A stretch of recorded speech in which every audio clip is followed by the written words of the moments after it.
नमस्कार दोस्तों, wisdom tree में आप सभी का एक बार फिर से बहुत बहुत स्वागत है। हम जानते ही हैं पितामह भीष्म कितने महान योद्धा थे, कितने महान गणितज्ञ थे, कितने महान स्पिरिचुअल टीचर थे, मेंटर थे, गुरु थे, धर्म गुरु थे। दोस्तों आज हम बात करने जा रहे हैं उनके दिए गए 14 ऐसे रहस्यमय और ऐसे गूढ़ महत्वपूर्ण बातें जिनको यदि हम समझ सकें तो हमारे जीवन की सभी कठिनाइयों का पूर्णतः नाश हो जाएगा। ये 14 बातें, ये 14 मार्गदर्शित करने वाली सूत्र जो पितामह भीष्म हमने हम सबके लिए दिए हैं, आज हम उन सभी बातों का उल्लेख करने वाले हैं। पितामह भीष्म अंतिम शैया पे जब होते हैं तो श्री कृष्ण उनसे अनुरोध करते हैं कि वे पांडवों को नीति ज्ञान और परम ब्रह्म के ज्ञान का दर्शन दे। तो अपने देह को त्यागने से पहले पितामह भीष्म युधिष्ठिर और बाकी सभी पांडवों को इस महाज्ञान से अवगत कराते हैं। ये महाज्ञान दोस्तों 14 चीजों में टूटा हुआ है, 14 भागों में बटा हुआ है और बहुत सरल तरीके से पूरे जीवन का सार इन्हीं 14 बातों में। दोस्तों जब हमने भी इसको पढ़ा तो हम भी बहुत ही मुग्ध रह गए, हम भी कुछ वक्त के लिए सख्त रह गए कि ये क्या है, कितनी गहरी बातें हैं और शायद ही हमारे और किसी भी ऐसे ग्रंथों में जीवन जीने का सार इतनी सरलतापूर्वक बताया गया। तो और विलंब ना करते हुए दोस्तों आइए हम इसको शुरू करते हैं। भीष्म ने पहली बात यह बताई कि यदि आपको गुस्से से मुक्ति पानी है, क्रोध से मुक्ति पानी है, तो आपको क्षमा का ज्ञान लेना चाहिए। क्षमा यदि आप में है तो आप क्रोध पर विजय पा सकते हैं। सोचने की बात है। दूसरी बात भीष्म ने यह कही कि यदि आप असामाजिक कार्यों से बचना चाहते हैं, यदि आप इल्लीगल काम से बचना चाहते हैं, यदि आप अधर्म से बचना चाहते हैं, तो फ्यूचर के लिए कोई प्लानिंग ना करें। एक बार को सुन के बात समझ में नहीं आती दोस्तों, ये गहरी बात है और इसको थोड़ा विश्लेषित करना भी चाहिए कि यदि आपको कोई अधर्म नहीं करना चाहते, अगर आपको अधर्म से बचना है, अगर आपको अनलॉफुल काम से बचना है, आपको इल्लीगल कामों से बचना है, तो आप फ्यूचर की प्लानिंग न करें। क्योंकि तो फ्यूचर की प्लानिंग करने से ही हमारे अंदर अपेक्षाएं आ जाती हैं और अपेक्षा ही हमारी सबसे ज्यादा दुखों का कारण होती है। तीसरी बात दोस्तों जो उन्होंने कही है वो ये है कि अगर आप अपने आप को समाधि में लीन कर सकें तो आप निंद्रा पे काबू पा सकते हैं। आपको पता है दोस्तों हमारे शास्त्रों में निंद्रा को मौत की छोटी बहन भी कहा गया है, क्योंकि नींद और मृत्यु में बहुत ज्यादा अंतर नहीं होता, क्योंकि आप बिल्कुल ही अचेत होते हैं उस समय। परंतु अगर आप आध्यात्म करें, अगर आप मेडिटेशन करें, आप ध्यान करें, आप समाधिस्थ हो जाएं, तो आप निद्रा प्राप्त भी कर सकते हैं और आपका मन भटकेगा भी नहीं और आप अचेत भी नहीं रहेंगे, आप सचेत रहेंगे। तो सोने के बजाय अगर आप समाधिस्थ हो जाएं, अगर आप ये कोई सीख लें तो आप निंद्रा पर विजय प्राप्त कर सकते हैं। आइए दोस्तों एक और बात उन्होंने बताई, चौथी बात जो बहुत ही बढ़िया बात उन्होंने कही। उन्होंने कहा कि अगर आपको दुश्मनी मिटानी है, अगर आपको अपनी इच्छाओं पर अंकुश लगाना है, तो आपको बर्दाश्त करना सीखना पड़ेगा, टॉलरेंस करना पड़ेगा। अगर आप टॉलरेंस कर सकते हैं, अगर आप बर्दाश्त करने की शक्ति रख सकते हैं, तो ही आप अपनी इच्छाओं पर काबू पा सकते हैं, आप दुश्मनों पर काबू पा सकेंगे, आप अपनी बुरी आदतों से बच सकेंगे।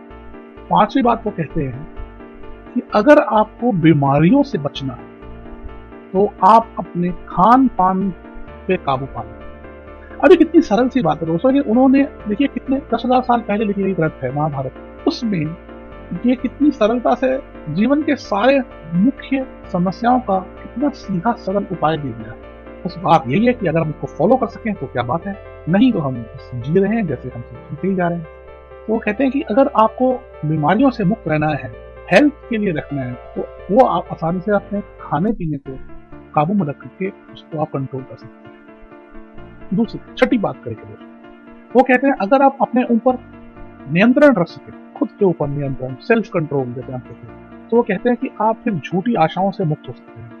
अगर आप अपने ऊपर विश्वास रख सकते हैं, अगर आप अपने ऊपर संयम और काबू रख सकते हैं, अगर आप अपने ऊपर निर्भर कर सकते हैं, तो आपको झूठी आशाओं से बंधने की कोई आवश्यकता ही नहीं रह जाती। किसी और की दी गई झूठी आशाओं की कोई अहमियत ही नहीं बचती, क्योंकि आप खुद पर निर्भर हैं, स्वावलंबी हो जाते हैं। सातवां पॉइंट वो ये कहते हैं दोस्तों कि अगर आपको अपने अर्थ का व्यय होने से बचाना है, अर्थात अगर आपको अपने पैसों को सेव करना है, अगर आपको पैसे बचाने हैं, अपने धन को हमेशा बचा कर संचय करके रखना है, तो उसके लिए आप ऐसे मित्रों का परित्याग कर दे जिनको दोस्त नहीं बनना चाहिए। मतलब बुरी संगत से बचें तो आपके पैसे, आपका धन व्यय नहीं होगा। कितनी बढ़िया बात है।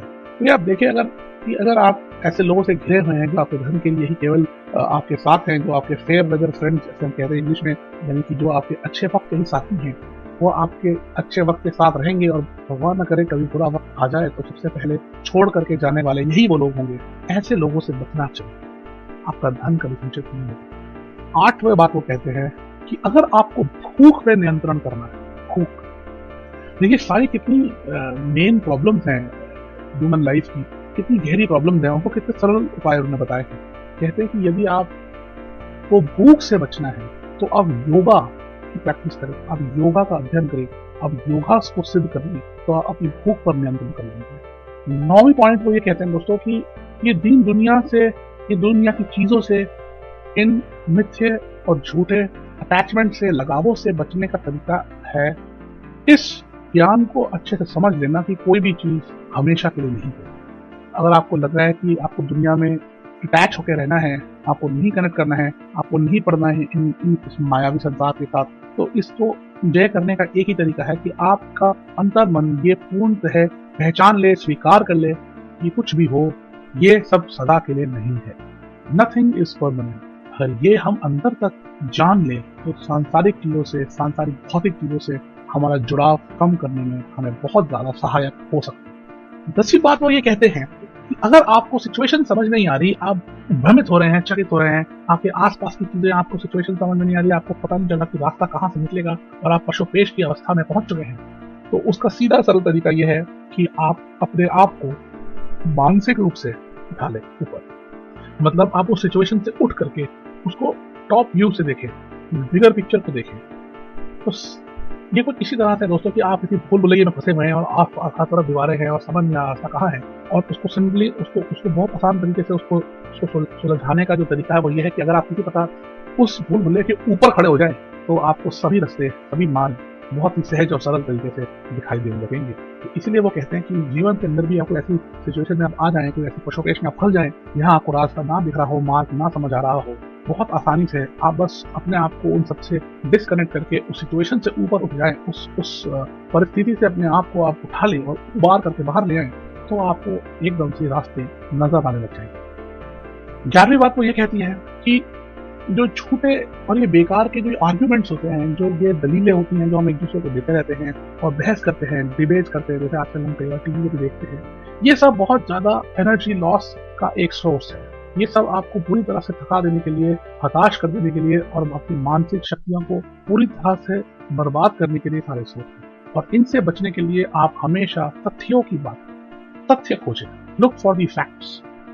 आर्ग्यूमेंट्स की बजाय फैक्ट्स पे ध्यान दें तो आपकी धर्म और आपका न्याय दोनों ही सटीक हो जाएंगे। 12वीं चीज वो ये कहते हैं दोस्तों कि अगर आप बहुत ज्यादा बात करते हैं, बहुत ज्यादा बोलते हैं, बेकार में बोलते हैं, क्योंकि हमारी वाक शक्ति भी एक शक्ति है, ये हमारे को दी गई भगवान की एक मेहर है, उसको हमें इसी तरह से व्यय नहीं करना चाहिए। तो अगर वो कहते हैं कि अगर आप बहुत ज्यादा बोलते हैं, बहुत ज्यादा बात करते हैं, तो उसको आप अवॉइड कर सकते हैं शांति के द्वारा। अगर आप अपने धैर्य और शांति को अमल में लाएं, अगर आप धैर्य और शांति को प्रैक्टिस करें तो आप 100% बातूनीपन से बच सकते हैं। 13वां पॉइंट तो दोस्तों इतना जबरदस्त है और इतना सरल कि कई बार हम भी सोचते हैं कि मतलब इतनी गहरी बात इतनी आसानी से इन्होंने कह दी। वो कहते हैं कि दुनिया का सबसे बड़ा जो मानव का शत्रु है वो है उसका भय। ये बात बहुत बड़े बड़े लोगों ने कही, स्वामी विवेकानंद ने भी कही, श्री रामकृष्ण परमहंस जी ने भी कही, गांधी जी ने भी कही, बहुत महान लोगों ने ये बात कही है कि भय ही मानवता का सबसे बड़ा शत्रु है। और बीच में कहते हैं कि आप भय की चिंता मत करो, खुद को शक्तिवान बनाने की कोशिश करो। जितना ज्यादा आप खुद को शक्तिवान बनाते चले जाएंगे, आप भय पर काबू पा लेंगे। हाँ जी, बिल्कुल बात सही है कि आसान काम नहीं, पर भय को जीतने का और कोई तरीका भी नहीं। अशक्ति से, कमजोरी से आप भय से जीत नहीं सकते। और अंतिम बात उन्होंने ये कही है कि 14वीं बात है, वो सबसे सुंदर बात है, और वो ये कहते हैं कि जो परफेक्ट नॉलेज है, जो सबसे ज्यादा गहरा ज्ञान है, गूढ़ ज्ञान है, ब्रह्म ज्ञान है, वो प्राप्त करा जा सकता है अपने अंतर मन में झांक करके, अपने आप का त्याग करके और अपने आप को एक खेत के रूप में समझकर उसको जोतना, उसको पानी देना, मतलब अपने अंतर मन में समाहित हो जाना। अगर हम ये कर सकें तो हमारे पास सबसे बड़ा ज्ञान प्राप्त हो जाएगा। मतलब वो ये कहना चाहते हैं कि अगर आपको ब्रह्म ज्ञान की खोज है तो वो खोज बाहर नहीं है, वो खोज आपके ही अंतर मन के अंदर है। तो दोस्तों, ये वो 14 ऐसे गहरे और सरल दोनों तरह के ही उपाय हैं जो किसी भी मानव जीवन को उबारने के लिए बहुत होंगे। इन सारी बातों का अनुसरण करने के लिए मेरे ख्याल एक जीवन काल बहुत कम पड़ सकता है, परंतु ये ज्ञान सम्मिलित होना, इन बातों का पता होना भी अपने आप में एक बदलाव की शुरुआत जरूर कर देता है दोस्तों। तो आशा करते हैं आप भी अपने जीवन में पितामह भीष्म के दिए हुए ये 14 सूत्रों का प्रयोग अवश्य करेंगे। और आपको हमारी आज की ये वीडियो कैसी लगी हमारे कमेंट सेक्शन में आप जरूर बताइएगा दोस्तों। और आपसे ये विनती है कि अगर आपने अभी तक आपके इस चैनल को सब्सक्राइब नहीं करा है तो दोस्तों ये बिल्कुल कर दीजिए आप, क्योंकि जो हमारा मिशन है, जो हमारा उद्देश्य है, जिसके लिए हम कार्यरत हैं, वो केवल यही है कि जो हमारे भारत की संस्कृति है, कि हमारे आजकल के युवकों के पास, हमारे युवा शक्तियों के पास ये ज्ञान जरूर होना चाहिए। हाँ, पाश्चात्य काल जरूर हमारी जिंदगी में काफी प्रभावशाली हो चुका है, परंतु हमारी धरोहर की भी समझ हमें जरूर है। इसलिए दोस्तों सब्सक्राइब करें, हमारी सारी नई वीडियोस आप तक पहुंचती रहेंगी। आज के लिए केवल इतना ही, आज्ञा दीजिए। नमस्कार।